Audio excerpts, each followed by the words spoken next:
गांव और शहर की बहू का प्रपोज डे। विक्रांत, ये तो मुझे कहाँ लेकर आई हो? मेरी आंखों पर तुमने ये पट्टी क्यों बांध रखी है? अब तुम अपनी आंखों की पट्टी खोल सकती हो। वाओ! विक्रांत, ये सब क्या है? अपर्णा, ये सब मैंने सिर्फ तुम्हारे लिए किया है। ये डेकोरेशन, फ्लावर्स, ये कैंडल नाइट डिनर। तुम्हें पता है ना, आज प्रपोज डे है और मैं कब से इस दिन का बेसब्री से इंतजार कर रहा था। Will you marry me? हाँ। विक्रांत अपर्णा को अपनी लाई हुई डायमंड रिंग पहनाता है, जिसके बाद दोनों ही कपल अपना प्रपोज डे अच्छे से सेलिब्रेट करते हैं। विक्रांत अपर्णा के बारे में अपनी फैमिली में बताता है, जिसके बाद दोनों की बड़े धूमधाम से शादी हो जाती है। विराज बेटा, अब तो तेरे बड़े भाई की भी शादी हो गई है। तू कब शादी करेगा? अगर तुझे कोई लड़की पसंद है तो बता दे। इतने अमीर घर में पैदा होने के बावजूद भी देवर जी अपने ही खेतों में किसान का काम करते हैं। ऐसे में तो इनसे कोई गांव वाली लड़की ही शादी करेगी। तो क्या हुआ, मुझे इससे कोई परेशानी नहीं है। अपर्णा शहर की पढ़ी लिखी मॉडर्न ख्यालातों वाली लड़की होती है, इसलिए वो अपने अनपढ़ देवर को बिल्कुल भी पसंद नहीं करती थी और बात बात में उसे ताने दिया करती थी। ऐसे समय बीतता रहता है और स्वरा विराज के लिए एक योगिता नाम की लड़की का रिश्ता आता है। योगिता गांव में रहने वाली लड़की होती है। कुछ दिन बीतते हैं और योगिता विराज की शादी हो जाती है।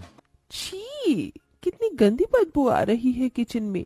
क्या तुम गोबर बना रही हो, जो पूरे घर में इतनी गंदी बदबू कर दी? अरे नहीं जेठानी जी, आप भी ना। मैं तो मलाई से घी बना रही थी।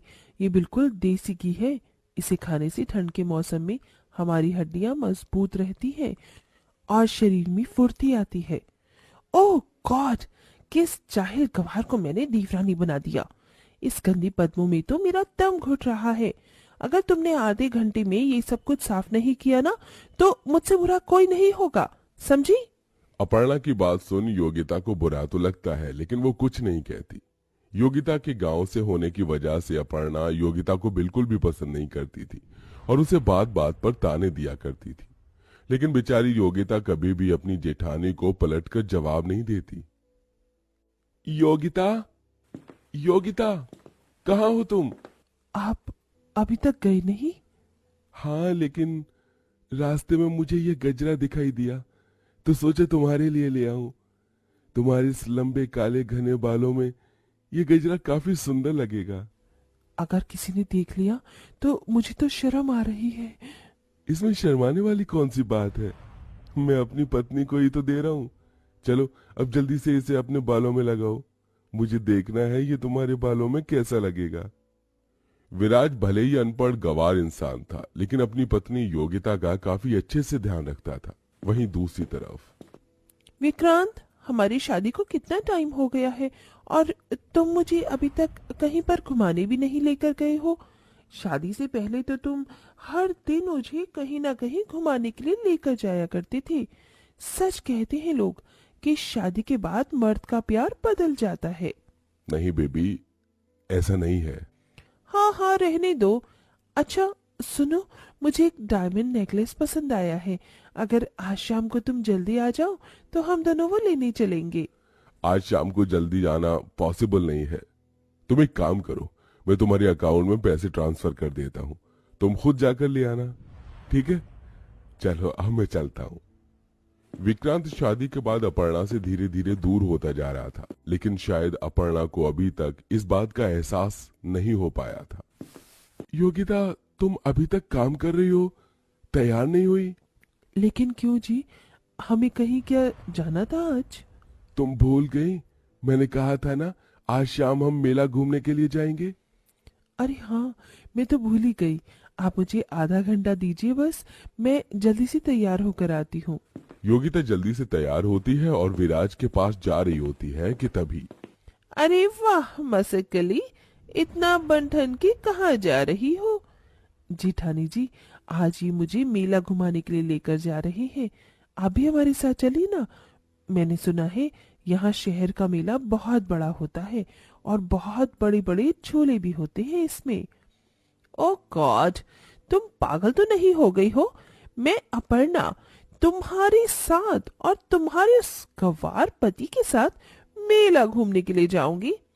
ऐसी लो क्लास जगह सिर्फ तुम गरीबों को ही सूट करती है, ना कि हम अमीरों को। मैं तो आज अपने हस्बैंड के साथ मॉल जा रही हूँ। पहले हम लोग शॉपिंग करेंगे, उसके बाद मूवी देखेंगे, फिर उसके बाद हम 5 स्टार होटल में कैंडल लाइट डिनर करेंगे। अगर तुम्हारा पति भी मेरे हस्बैंड की तरह बिजनेस करता तो आज तुम्हें मेला दिखाने के लिए नहीं लेकर जाता, बल्कि किसी बड़े 5 स्टार होटल में खाना खिलाने के लिए लेकर जाता। लेकिन फूटी तुम्हारी किस्मत। अपर्णा का ऐसा बर्ताव योगिता को बिल्कुल भी पसंद नहीं आता, लेकिन बेचारी योगिता बिना जवाब दिए वहां से चली जाती है। जहां एक तरफ योगिता विराज के साथ पूरे दिन भर मेला घूमती है, झूले झूलती है और वो दोनों एक दूसरे के साथ अच्छा वक्त बिताते हैं, वहीं अपर्णा विक्रांत का इंतजार ही करती रह जाती है। ये क्या, कोई समय है घर आने का? रात के 11 बज रही है और आप अब घर आ रही हैं? हमें शाम को शॉपिंग के लिए जाना था ना। तो क्या करूं, इंसान हो कोई मशीन नहीं जो 24 घंटे तुम्हारे इशारों पर नाचता रहो। आपको क्या हो गया है? आप ऐसे क्यों बर्ताव कर रहे हैं? मुझे बस आपका समय चाहिए। अब ये मेलोड्रामा करने की कोई जरूरत नहीं है, मैं थक गया हूं, सोने जा रहा हूं। विक्रांत का ऐसा बर्ताव देख अपर्णा रात भर रोती रहती है। विक्रांत अब अपर्णा से दूर होता जा रहा था। अपर्णा के पास कहने को सब कुछ था, लेकिन देखा जाए तो उसके पास कुछ भी नहीं था। वहीं अगर योगिता की देखें तो कुछ भी न होते हुए भी उसके पास उसके पति का प्यार था। ऐसे ही समय गुजरता रहता है और आज प्रपोज डे होता है। Happy propose day. Propose day? ये क्या होता है? प्रपोज डे नहीं, प्रपोज डे। इस दिन जो भी लड़का या लड़की किसी से प्यार करती है उसे हम आज के दिन प्रपोज करते हैं। मैं बहुत खुश हूँ जो तुम मेरी जिंदगी में आई। मैं ये गुलाब के फूलों का गुलदस्ता तुम्हारे लिए लेकर आया हूँ और साथ ही साथ तुम्हारे लिए ये नई शॉल। तुम्हारी पुरानी शॉल फट गई थी ना, इसलिए। इतना सब कुछ करने की क्या जरूरत थी? आप मेरी जिंदगी में हैं, इससे बढ़कर मेरे लिए इस दिन और क्या हो सकता है? योगिता की बात सुन विक्रांत योगिता को गले लगा लेता है। जहां एक तरफ गरीब होने के बाद दोनों पति पत्नी साथ मिलकर प्रपोज डे सेलिब्रेट करते हैं, वहीं दूसरी तरफ आज प्रपोज डे है। आज के दिन मैं उनकी और मेरे बीच की दूरी को खत्म करके ही रहूंगी। उनके आने से पहले आज मैं इस रूम को वैसा ही डेकोरेट करूंगी जैसे उन्होंने पिछले साल मुझे प्रपोज करने के लिए किया था। अपर्णा पूरे रूम को अच्छे से डेकोरेट करती है और अच्छे से रेडी होकर विक्रांत का इंतजार करती है। लेकिन रात के 9 बज जाते हैं, विक्रांत का कुछ अता पता नहीं होता। भाभी, आप अभी तक खाने के लिए नहीं आई? आज प्रपोज डे है, ये देखो मैंने इनके लिए अपने हाथों से इस पूरे रूम को डेकोरेट किया था। मैं कब से उनका इंतजार कर रही हूँ, लेकिन ये आए भी नहीं। मुझे एक अमीर पति तो मिल गया, लेकिन एक प्यार करने वाला पति नहीं मिल सका। इसीलिए भाभी कहते हैं जीवन में पैसा ही सब कुछ नहीं होता है। मेरे पति गरीब होते हुए भी मेरा कितना ख्याल रखते हैं, मुझे कितना प्यार करते हैं। तुमने सही कहा, मैंने आज तक जो भी तुम्हारे साथ किया उसका मुझे पछतावा है। योगिता, मुझे माफ कर दो। अपर्णा की आंखों में आंसू देख योगिता साफ करती है, जिसके बाद अपर्णा, योगिता और विराज विक्रांत को ढूंढने के लिए निकल जाते हैं। कंपनी जाने के बाद भी विक्रांत का कुछ पता नहीं चलता। तभी अचानक उन्हें विक्रांत एक दूसरी लड़की के साथ रेस्टोरेंट में दिखाई देता है, जहां विक्रांत उस लड़की के साथ प्रपोज डे सेलिब्रेट कर रहा होता है। विक्रांत, क्या है ये सब? अपर्णा, तुम यहाँ ऐसे अचानक? मैं सुबह से प्रपोज डे की तैयारी करके तुम्हारा इंतजार कर रही हूँ और तुम यहाँ किसी और लड़की के साथ प्रपोज डे सेलिब्रेट कर रहे हो। क्या कमी रह गई थी मेरे प्यार में जो तुमने मेरे साथ ऐसा धोखा किया? अरे एक बार मेरी बात तो सुनो। क्या सुनेंगी आपकी जेठ जी? भाभी हमेशा आपके प्यार के लिए तरसती रही। दिन रात उन्होंने आपका इंतजार किया, आपकी लंबी उम्र के लिए करवा चौथ के व्रत भी रखे, लेकिन उसके बाद भी आप एक पराई लड़की के लिए अपनी पत्नी को धोखा दे रहे हैं। योगिता, लगता है मेरे ही प्यार में कोई कमी रह गई थी। ऐसा मत कहो, मैं जानता हूँ मुझसे भूल हो गई है।